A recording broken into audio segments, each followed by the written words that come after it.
বন্ধুরা, আজকে আমি তোমাদের কাছে নিয়ে এসেছি একটা কাঁচকলার একটা নিরামিষ রেসিপি। এই রেসিপিটা নিরামিষ, যে শনি মঙ্গলবারে যারা নিরামিষ খায় তারা এই রেসিপিটা করে দেখতে পারো। এই রেসিপি করতে লাগছে কিচ্ছু না, সামান্য জিনিস। কাঁচকলা লাগছে, আর লাগছে কাঁচকলাটাকে প্রথমে সিদ্ধ করে নেবে, আর লাগছে মশলার মধ্যে লাগছে জিরে, আদা, আর হচ্ছে ধনে গুঁড়ো, ধনে বাটা অথবা গুঁড়ো যে কোনোটাই দিতে পারো। প্রথমে কাঁচকলাটা ছোট ছোট পিস করে সেদ্ধ করে নেবে। তোমরা এমনিও সেদ্ধ করতে পারো, প্রেসারেও সেদ্ধ করতে পারো।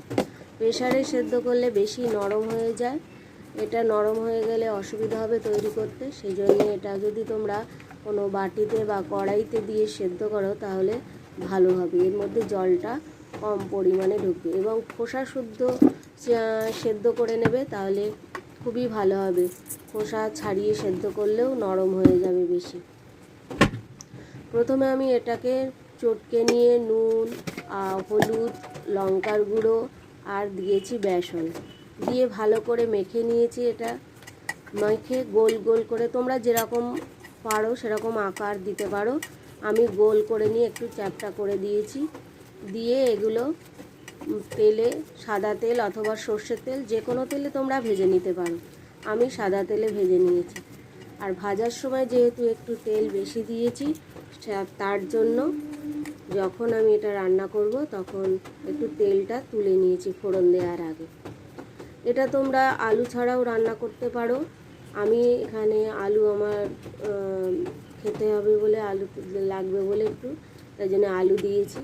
এটা আলু ছাড়া রান্না করলে বেশি ভালো লাগবে খেতে, একটা গা মাখা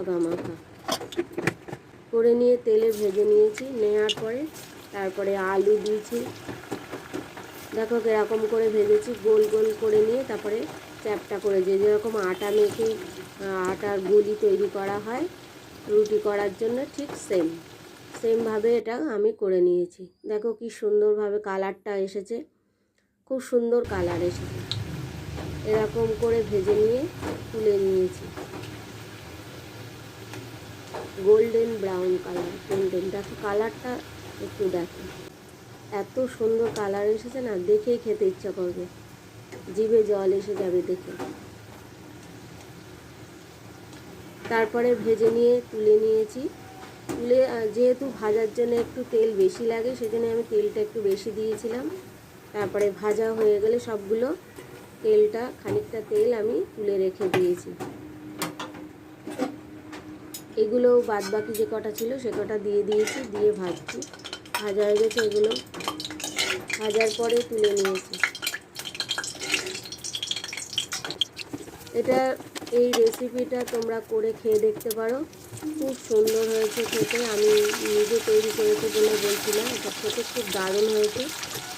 যেদিন তোমরা নিরামিষ খাও সেদিন ধরো অন্য কিছু তরকারি করার মতো না থাকলে এই রেসিপিটা তোমরা করতে পারো। এবার আমি হাতায় করে তেল তুলে নিচ্ছি। দেখো গরম তেল বলে হাতায় করে তুলে নিচ্ছি। নিয়ে যেটুকুনি লাগবে আমার সেই পরিমাণ তেল দিয়ে তার মধ্যে আমি জিরে ফোড়ন দিয়েছি আর একটা তেজপাতা কেটে দিয়েছি। তোমরা চাইলে জিরে 5 ফোড়নও দিতে পারো, কিন্তু জিরে ফোড়ন দিলে বেশি টেস্ট হবে এটা খেতে। আর একটা তেজপাতা, এর সঙ্গে তোমরা গরম মশলাও ফোড়ন দিতে পারো। আমাদের বাড়িতে বেশি গরম মশলা পছন্দ করে না বলে দিই না, মাঝে সাঝে দিই, তাই এতে আমি দিইনি গরম মশলা। তোমরা চাইলে গরম মশলা দিতে পারো, ফোড়ন দিতে পারো, কিংবা বেটেও দিতে পারো, যে কোনোভাবে দিলে খুব সুন্দর টেস্ট হবে। এবার এটা তৈরি করতে যা যা লাগে, নুন, হলুদ সব দিয়ে আলুটাকে ভেজে নিয়েছি। আর মশলার মধ্যে জিরে দিয়েছি আর শুকনো লঙ্কা দিয়েছি, তোমরা চাইলে গুঁড়ো দিতে পারো, আর আদা কিছুটা, অল্প পরিমাণ আদা। আর যেহেতু আমার ধনে গুঁড়ো ছিল সেজন্য ধনে আর বাটতে হয়নি। জিরে, আদা আর লঙ্কা দিয়ে একটা পেস্ট তৈরি করে নিয়েছি। আলুগুলো ভাজা হয়ে গেলে তারপরে আমি ওর মধ্যে ওই পেস্টটা দিয়ে দেবো।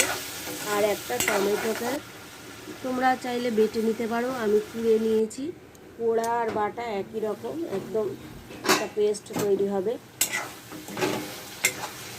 এবার ওই মশলার মধ্যে আদা জিরের মশলার মধ্যে টমেটোটা দিয়ে তারপরে কষে যেভাবে রান্না করতে হয় সেইভাবে সেম একদম অল্প উপাদান দিয়ে বাড়িতে যদি কোনো কিছুই না থাকে তাহলে এইভাবে তোমরা শুধু যদি কলা থাকে তাহলে তোমরা এইভাবে রান্না করে নিতে পারো। টেস্ট খুব সুন্দর হবে। তোমরা ভাত অথবা রুটি যে কোনো জিনিস দিয়ে খেতে পারো। প্রয়োজন হলে আলু দেবে, না হলে দেবে না। আমি তৈরি করেছি আলু দিয়ে। তাহলে বন্ধুরা, আমার এই রেসিপি যদি তোমাদের ভালো লেগে থাকে তাহলে লাইক, শেয়ার, কমেন্টস আর তার সঙ্গে সাবস্ক্রাইব করে দিও প্লিজ। Thank you. তোমরা পুরো ভিডিওটা দেখো। কি সুন্দরভাবে আমি তৈরি করেছি, এরকমভাবে তোমরাও তৈরি করবে, খেতে খুব দারুণ হবে।